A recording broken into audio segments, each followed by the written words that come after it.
manusia untuk berinteraksi.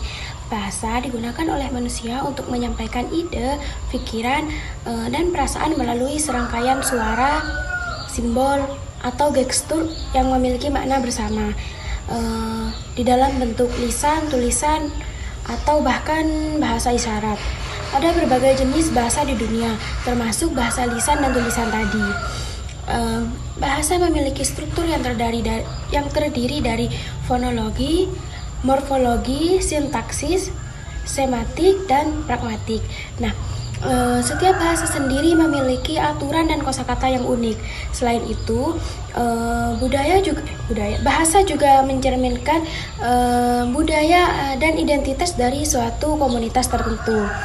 Sedangkan bahasa Inggris adalah salah satu bahasa yang paling banyak digunakan di dunia. Nah, bahasa Inggris ini adalah bahasa resmi di banyak negara dan sering digunakan sebagai bahasa internasional baik untuk bisnis, pendidikan, dan bahkan komunikasi global. Nah, bahasa Inggris sendiri memiliki berbagai dialek, termasuk Inggris Amerika, Inggris Britania, dan masih banyak lagi. Struktur dari bahasa Inggris meliputi fonologi itu tadi, yakni suara atau pelafalan kata, morfologi, pembentukan kata dan struktur kata, sintaksis, struktur urutan kata dan kalimat, dan semantik, arti kata, frasa, dan kalimat. Nah, yang terakhir yaitu pragmatik, penggunaan bahasa di dalam konteks sosial budaya. Vokabulari sendiri atau kosakata dari bahasa Inggris sangat kaya dan sering memiliki kata-kata serapan dari berbagai bahasa lain, khususnya bahasa Latin dan bahasa Prancis. Selain itu, bahasa Inggris juga memiliki berbagai kosakata teknis dan istilah khusus untuk berbagai bidang seperti sains, teknologi, dan seni. Mungkin hanya itu pengertian dari apa itu language atau bahasa. Bismillahirrahmanirrahim. Okay, I ask the second speaking will discussion the benefits of language. Learning English has many benefits, both personal and professional. Here are some reasons why learning English is important. The first, global communication. English is an international language set in business, academic, and global communication. The second, education.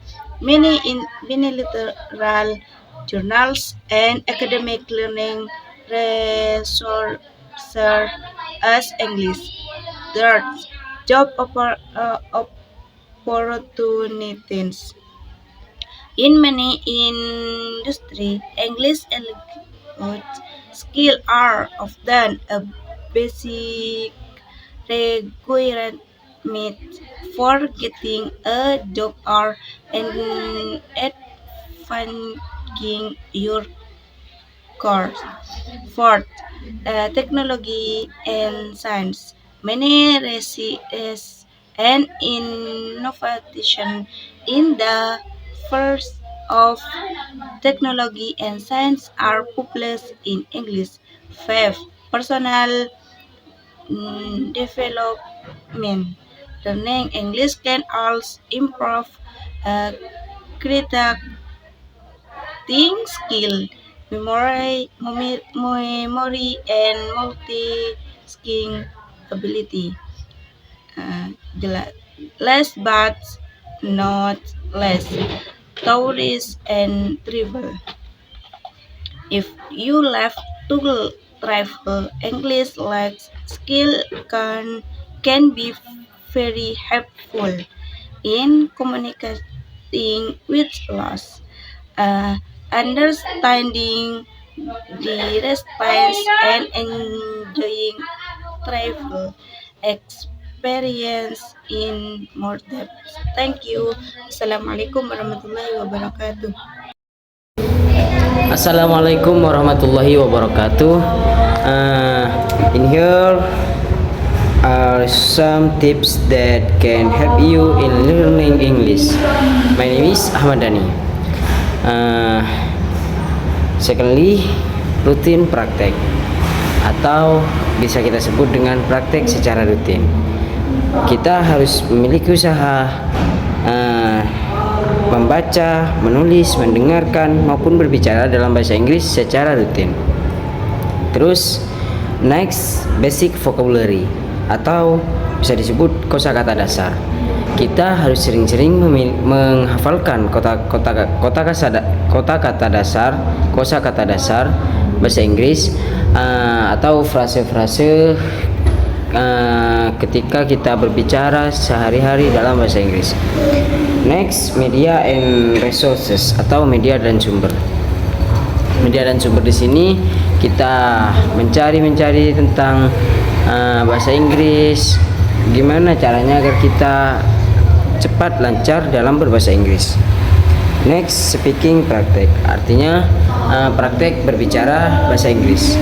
Di sini praktek berbicara bahasa Inggris harus kita usahakan dan seringkan agar kita lebih cepat dan lebih bisa dalam bahasa Inggris. Next, note and journal, catatan dan jurnal. Di sini buatlah catatan atau jurnal untuk menunjang kita agar kita lebih cepat menguasai dalam kepenulisan bahasa Inggris. Next, courses and classes atau kursus dan kelas. Di sini tips selanjutnya yaitu mengikuti kursus atau mengikuti kelas agar praktek yang kita pelajari dapat teratur, karena di kursus dan di kelas di sini akan ada gurunya, jadi kita dalam belajar bahasa Inggris lebih terarah gitu. Next, learning apps and platform atau aplikasi dan platform belajar. Kita dapat menggunakan aplikasi dan platform belajar untuk ketika kita belajar mandiri gitu. Bisa mengatur kita aplikasi tersebut, jadi gunakan juga aplikasi itu.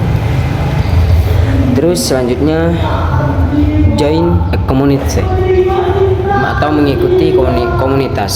Dalam mengikuti komunitas di sini kita dapat bersharing-sharing dengan teman-teman di komunitas tersebut tentang bahasa Inggris, bisa komunikasi bahasa Inggris dan agar cepat lancar dalam berbahasa Inggris. Next, listening and imitating atau mendengar dan meniru. Mendengar dan meniru di sini dapat kita realisasikan. Mendengar baik dari musik, baik dari film, podcast, video apa tentang bahasa Inggris, dan dapat kita tiru agar speaking kita dalam berbahasa Inggris lebih lancar dan lebih menguasai dan dapat meniru bahasa Inggris yang sesungguhnya. Next, konsistensi atau konsisten. Konsisten di sini adalah adalah tips yang paling sulit mungkin, karena kita sulit untuk menjadi konsisten. Ya, kita harus konsisten dalam belajar bahasa Inggris, konsisten dalam membaca bahasa Inggris, konsisten dalam menulis bahasa Inggris, konsisten dalam berbicara bahasa Inggris. Mungkin hanya itu yang dapat saya sampaikan, kurang lebihnya mohon maaf apabila ada kesalahan.